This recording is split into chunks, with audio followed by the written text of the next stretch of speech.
In the opening frames, we see Detective Patterson demanding answers from a certain man to answer where a missing woman is. Under threats, the man confesses that the woman is likely no longer alive. Next we see Will Spahn and his wife on the road. The couple is on the verge of divorce, so Lisa plans to live with her parents for some time. Will knows that his wife was unfaithful to him. Nevertheless, he has come to terms with it and forgiven her. Despite everything, Will loves Lisa and wants to try to save their marriage. At 9:30, the couple stopped at a gas station. Once again, Will suggested to his wife to go on vacation together and try to start anew. However, Lisa needs time to think. Will respects the wife's wish, believing that she will come home on her own in 2 weeks. While Will was refueling, Lisa went to the store to buy water. But first, she went to the restroom to clean herself up. At some point, Lisa received a message from someone asking why she wasn't answering calls. After calming down a bit, Lisa went to the cash register to pay for the water bottle. As she was leaving the store, a man called out to her. Since the wife didn't appear for a long time, Will entered the store. However, Lisa was not there nor in the restroom. Will asked the cashier if he had seen a woman in jeans and a white shirt, but the cashier couldn't help him. Worried, Will called his wife but went to voicemail. Then Will asked a truck driver if he had seen any woman, but he hadn't seen anyone. Not understanding what was happening, Will started searching for Lisa throughout the parking lot, calling her name. It seemed like Lisa had disappeared into thin air. Will had no choice but to return to the store. However, the cashier couldn't remember Lisa. Increasingly panicked, Will asked all passers-by if they had seen a dark-haired woman in a white shirt. Still unable to find her, Will got into his car and began searching for the wife around the neighborhood. However, even that yielded nothing. In the end, Will returned to the store once again and asked the cashier for the exact address of the gas station. After that, Will called the police and explained to Detective Roy Patterson that his wife went missing 20 minutes ago. Since Lisa had been gone only a short time, the detective did not consider the situation urgent. However, he promised Will to send someone as soon as possible. Will's anxiety grows as many long-haul truckers stop here. This means that Lisa could have been taken in an unknown direction. Will could no longer wait and set out to search for the wife on his own. He also left a voicemail for her parents asking them to call back. By 10:30, Will was already at Lisa's parents', Barry and Anna Adams. He hoped to find his wife here, but the parents hadn't seen her and received no calls. Will explained that they had stopped at the gas station where Lisa disappeared. Barry directly asked his son-in-law if he had argued with Lisa. Will said they were just discussing their relationship. Barry and Will started arguing. Unable to bear it, Anna told them to stop. Before leaving, Will asked Lisa's parents to call all her friends while he continued the search. Barry didn't believe Will had already called the police, so he intended to do it himself. Meanwhile, Will rummaged through the wife's purse, remembering how she'd told him some time ago that she wanted to live apart. Will, who owns a construction company, thought Lisa was mad at him because he spent a lot of time at work. But that wasn't the issue. It's just that they've lost their rapport lately. Will began yelling at his wife, not realizing what he had done wrong again. He'd worked hard for their marriage, but it seemed like it was never enough for Lisa. At that moment, Lisa confessed to her husband that she no longer felt anything for him. These memories brought pain to Will. Finally, the police arrived. Detective Patterson decided to personally talk to the missing woman's husband. Will told everything he knew. It turned out that the detective knew the Adamses, Lisa's parents. All of Lisa's belongings except her phone remained in the car. After talking to the store clerk, the detective learned that the store's video surveillance cameras were not working. Before leaving, the detective confiscated Lisa's laptop. Will didn't know the password, but Roy assured him that they had a programmer in the state capable of hacking anything. Will stayed here in case his wife returned. Time was dragging too slowly. Will simply waited, feeling helpless. Suddenly he noticed a security camera running. It turns out the clerk lied. Will immediately returned to the store to clarify the situation. Oscar tried to play dumb, so Will attacked him, demanding to know where the camera footage was. Oscar continued to deny his involvement. After taking the equipment, Will left. Obviously the guy at the gas station knew something. That's why Will went to the police station and handed the equipment to Detective Patterson. Turning on the recording, Will and the police saw some man called out to Lisa, after which she followed him. Will had never seen this person before. Unfortunately, a truck obstructed the view. When the truck left, neither Lisa nor the man were there anymore. Maybe it was the driver who took her. Detective Patterson asked Will several questions. According to Will, Lisa grew up in this area, but he doesn't know any of her friends. When the detective asked if their marriage was happy, Will didn't hide that they had problems. Lisa wanted to take a break and live with her parents. However, they did not scandalize and did not quarrel on the way. Among other things, the detective was interested in Will's line of work. He talked about his construction company. This led Roy to speculate that one of his competitors might be involved in Lisa's disappearance. However, Will didn't believe this version. When the detective asked Will if he had affairs on the side, he said he remained faithful to his wife. However, the same couldn't be said for Lisa. She had an affair about 6 months ago. Roy asked Will if his wife's life was insured. At that moment, Will understood what the detective was implying. The police were seriously considering the possibility that he might have gotten rid of Lisa for insurance payouts. Will realizes that the cops are just wasting time while Lisa is somewhere unknown. Nevertheless, he willingly cooperates with the detective because there is nowhere else to seek help. Leaving the police station, Will recalls how he informed his wife about a successful contract some time ago. While Will's career was on the rise, his marriage was falling apart. Will returned to Lisa's parents' house and showed them the surveillance footage. They recognized the guy Lisa left with. It's Knuckles Morrison, their former worker and Lisa's classmate. He is currently unemployed. The question is, could he harm her? Upon closer inspection, Anna recognized Knuckles' car and gave Will his address.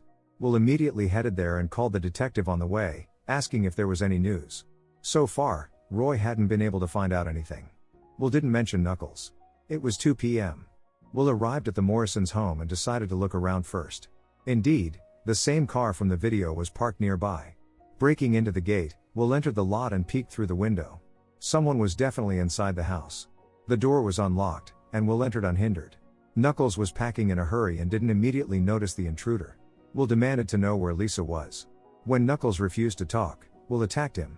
Then Knuckles, who clearly was weaker than Will, said he didn't want to take Lisa. It was Frank's idea. Will wasn't going anywhere from here without answers and without his wife. Knuckles begged Will to stop, promising to take him to Frank. Lisa was supposedly in his trailer. Of course Will couldn't trust Knuckles, so he bound his hands with duct tape. Knuckles cried, saying he didn't want to harm Lisa. He was forced. Dragging Knuckles to the trunk, Will was going to visit Frank. Meanwhile, Roy visited the gas station convenience store to have a straight talk with Oscar, but as it turned out it was his day off. The police stopped Will for speeding. He ordered Knuckles to stay silent, or they'd both end up in jail. The officer asked Will to show his driver's license. Will provided the documents and was very surprised when the officer asked him to get out of the car. Apparently, he thought the things in the car were suspicious. Will said these were his wife's things. When the officer asked to open the trunk, Will rushed to escape. The policeman immediately called for backup and opened the trunk, finding Knuckles. Meanwhile, Roy talked to Lisa's parents and asked if they were familiar with the name Clint. Anna said it was their daughter's ex-boyfriend. The detective explained that they managed to crack the password on Lisa's laptop and saw emails from Clint. Anna recalls how her daughter, already married, admitted to having an affair with Clint. Will hides in the woods, remembering how he accused Lisa of not caring about their marriage. She never did anything to preserve their relationship. Alas, the detective has no reason to detain Clint yet, because he has a solid alibi. Perhaps Clint hired Knuckles, but this version cannot be verified as Knuckles has disappeared. Will encountered a local hunter in the woods and said he was looking for Frank. Supposedly, they were friends who met through Knuckles, and Will had some business with Frank. The hunter was skeptical about this story and attempted to contact Frank via radio, but the transmitter wasn't working. There was no cell phone network either. Since the best defense is offense, Will started to say that Frank would be displeased if their meeting didn't take place today. The hunter pointed him in the right direction after all. Deep in the forest, there operates an underground laboratory for substance synthesis. That's where Will is headed. He saw a trailer where the men came from. There are a lot of people here in general who apparently work for Frank. Will watched them closely. Roy was informed about Knuckles, as well as Will's escape. In the meantime, he tried to move stealthily, scouting the situation. When Will was hiding in one of the buildings, some guy in a car spotted him. Will immediately knocked him out. Oscar, the gas station clerk, arrived. Will took the unconscious guy's gun and got into one of the buildings where he hid. However, soon one of Frank's men noticed him. Will gestured for the guy to be quiet, then knocked him out. At 5 o'clock, Detective Patterson interrogated Knuckles, whose real name was Daniels. Roy found out that he had no steady income. Daniels denied involvement in Lisa's disappearance, making himself look like a victim. While Will searched for his wife, Roy strongly advised Daniels to cooperate or he would face a long prison sentence. Daniels recalled how this morning, acting deliberately friendly, he said hello to Lisa and claimed to be working for her parents again. Daniels asked Lisa to give them the bill, but when she approached his car, he threatened her and forced her inside. The truck driver had nothing to do with it. Despite everything, Daniels continued to deny knowing where Lisa was. Will observed Oscar, Frank and the other guys involved in illegal activities. Will didn't know if his wife was alive, and it was unbearable for him. Gathering courage, Will walked out to these guys, and holding the gun, demanded to know where Lisa was. Will didn't care what they were doing, he just wanted to get his wife. Frank claimed not to know Lisa or Knuckles. But Will didn't believe them and demanded to open the door behind them. A shootout ensued. After wounding several guys, Will ended up directly in the laboratory. At any moment, someone could be waiting for him. It happened. Will managed to dodge and wound Frank. Alas, the wound was fatal, so Will won't learn from him where Lisa is. Will can only rely on his intuition now. Frank's men scattered in fear. Will replays all the conversations with the wife in his mind. Like everyone else, their marriage had both good and bad moments.